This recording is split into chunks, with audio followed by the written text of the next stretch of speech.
Just like those that have us taking action, ABC 15 is launching a new campaign tonight called Operation Safe Roads. We see far too many deadly crashes, speeding and impairment putting all of us at risk, and that's why we're making a commitment unlike anything we've ever done before. A promise to take action and make our roads safer. Here's Katie Rammel to explain how it works.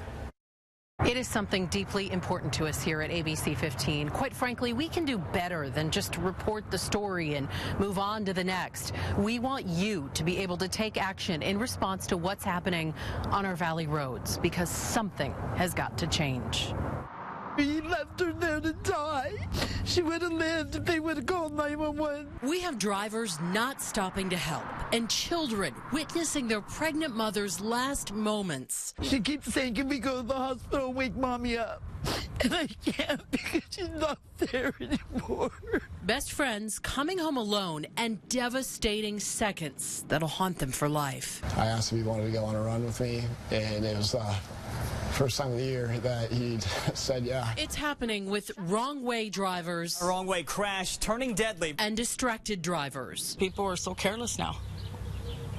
They don't see what they do. They don't own up. They take off instead of stopping. They should just own up to what they're doing.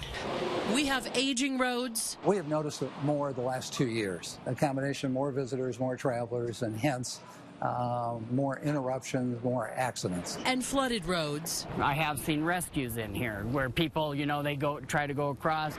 Roads filled with poor choices. People just choose to kind of play Russian roulette, I guess, and run across the street. And roads filled with prayer. I'm worried that I'm going to get hit. Like, I pray so many times. We think of ourselves. We don't think of the person in the crosswalk. We don't think of the person that has the right of way. We want the right of way. We take the right of way. That's our culture right now. But it is a culture that can change. Issues that must be solved. So what you'll start seeing more from us. And to make our streets safer. A commitment to doing everything we can to make our roads safer for all of us. You'll be right there with a front seat view. Please turn to the right. You'll hear from those most affected. I'll never be a grandma. Learn real life ways to protect yourself and your family. We want parents to get involved. Be inspired to spark change. Road debris is the type of thing that can be cured. Safer roads is a shared responsibility. We all play a part, and change starts here. And change is needed now. ADOT tells me in the last 2 years, deadly crashes are up 36%. We lose one person every 9 hours on Arizona roads. For Operation Safe Roads, I'm Katie Rammel. Now to an Operation Safe Roads special report, revealing a safety concern on one of our busiest freeways, Interstate 10. It's something that's resulted in dozens of deaths, more than 150 crashes, and tens of millions of dollars in jury verdicts. The victims tell ABC 15 investigator Dave Biskobing one fix could eliminate almost all of it. So why isn't it being done? It was mid-morning, just south of the valley. Deadly accident on I-10. An SUV swerves to miss something on Interstate 10, loses control, rolls through the median, head-on into traffic. 2 people in the SUV were killed. They were Pam Humphrey and Ann Quinn, Mike Humphrey's wife and sister. What happened to her car is like exploded. This is what happens when 2 cars hit each other at 75 miles an hour. That was May 14th, 2008. And for the past decade, Mike's been locked in a lawsuit with the Arizona Department of Transportation. It's like a perfect storm of danger. They got to have the cable. If that cable had been in there, she would have hit the cable would have stopped the car. And this is exactly what he's fighting for. Cable median barriers, high-tension wires to prevent crossover crashes. They're effective at stopping vehicles at high speeds. In fact, here's some video of them in action. But on I-10, from Phoenix to Tucson, they're almost nowhere to be found. We would actually be doing a disservice by putting up barriers because we'd be causing more harm than good. Stephen Boshin is a top engineer with ADOT. A barrier is actually a hazard, and there would be more crashes. What he means is most drivers would hit the cables unnecessarily because at about 80 feet, ADOT claims I-10 medians are, quote, very wide, and most cars should be able to stop.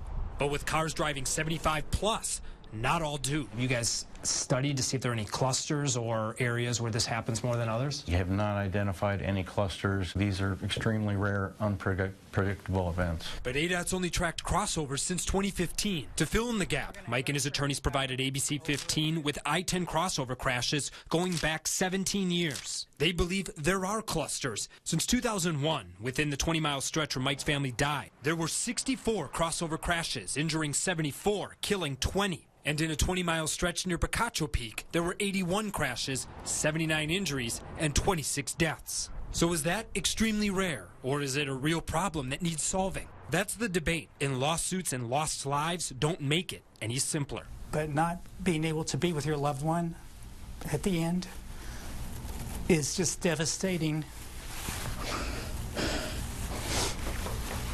Even now. Because it's just burned into my mind what happened. I saw pictures of the car, and it didn't have to happen. If not for his son, Mike says he may not have made it. His brother-in-law didn't. And he just couldn't live without her. And so in 2012, he actually took his life. If that wasn't hard enough, Mike says the trial was almost worse. I think they tried to portray me as just, money grubber. In their closing, they talked about suffering is optional. It must not have sat well with the jury. They believed ADOT should have had cables up, given I-10's crash history, and they issued a massive verdict, $40 million. That's on top of another $8 million verdict for another crossover crash within the same year and same mile on I-10. Nearly $50 million for just 2 crashes. To cable the entire stretch of I-10 from Phoenix to Tucson, it would cost about $12 million. Heck, at one point, I offered to settle the whole thing for a mile of cable. Just put in a mile of cable. Why don't we do it? There's lives being lost. There's huge amounts of money being paid out. Why should the public feel comfortable knowing that there aren't median barriers out there? I would offer that we don't want to practice shotgun engineering, and what I mean by that is if there's a crash, we don't want to immediately go out there and say there's a problem, because we need to do a safety analysis out there. Whatever side you're on, the divide's been costly, and there appears to be very little middle ground. This is just going to keep playing out crash after crash after crash forever until they do something. For Operation Safe Roads, Dave Biskobing, ABC 15, Arizona. One thing you won't hear in our reporting is the term accident, because we believe very few of these are accidents. That word suggests no one's at fault, when in reality, most of the time, it's a driver who's to blame. And we're also forming an advisory board here at ABC 15, made up of community leaders who can affect change on our roads, and it also includes many who have lost loved ones. So how can our roads be safer? What's being ignored? Do you have an idea for how to fix a dangerous problem? We've set up a special email address and a toll-free hotline. Email us at roads@abc15.com or call our new toll-free hotline 1-833-AZ-ROADS. And for more information on Operation Safe Roads, head to abc15.com/roads. Now to some news and surprise and a handyman who